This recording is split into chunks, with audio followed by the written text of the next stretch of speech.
Have you ever heard the strange case of the Last Scotsman? In 1819, people in Edinburgh were buzzing about a strange legal case.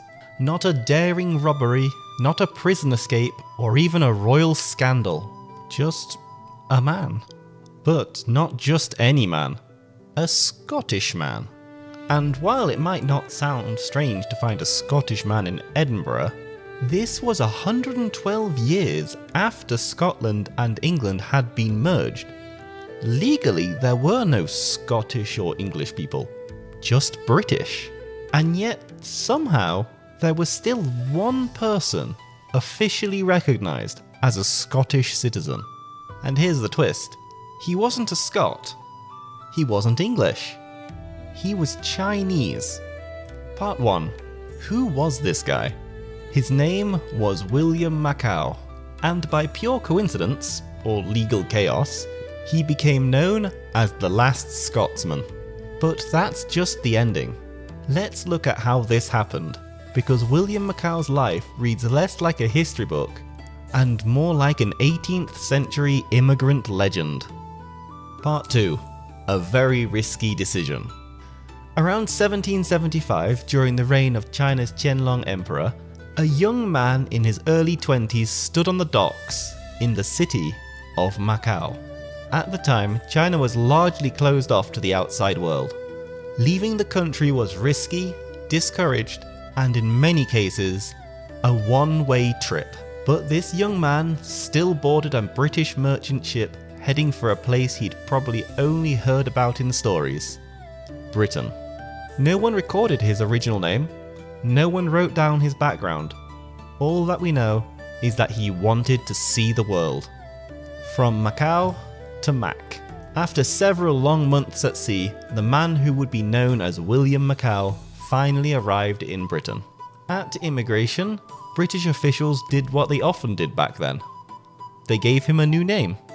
William, because it's a fairly common name, and Macao, because that's where he boarded the ship. And happily, Mac just happened to be the most Scottish name prefix imaginable. No one planned this. History just sometimes has a sense of humour. Part 4. Becoming exceedingly British. William followed a Scottish acquaintance north to Edinburgh, and soon found work as a house servant for a diplomat. Now here's the important part. Unlike many earlier visitors to Britain, who were often treated as exotic guests or novelties, and often faced discrimination, somehow, despite the adversity, William blended in. He spoke English fluently, dressed like the locals, and even cut off his braid, quite the faux pas in Chinese society at the time. In fact, he apparently blended in so well that people barely noticed he was foreign at all. Part 5. A fateful career change. William wasn't content with being a servant. He studied, he learned accounting, and he paid attention. So much so that his employer eventually promoted him from servant to assistant. Then later, through recommendation and trust, William joined the Excise Office, the institution that would later become the UK Tax Authority. That's an amazing achievement. A Chinese immigrant in the 1700s became a civil servant. Such a position of trust and responsibility was rare, even for locals. Part 6. A life fully lived. William didn't just work in Britain, he lived there. In 1793 he married Helen Ross, becoming the first known Chinese man to marry a British woman. They had 3 children, and by all accounts it was a happy family. Until, tragically, Helen died during childbirth in 1802. After her death, William devoted himself more deeply to the church, eventually becoming a church elder. From servant to accountant to respected civil servant to church elder. Not bad for someone who history never expected to matter. Part 7. Becoming Scottish. And now we reach the strange part. William had done well financially, so like many people, he invested. Specifically, he bought shares in the Bank of Scotland. And here's the thing.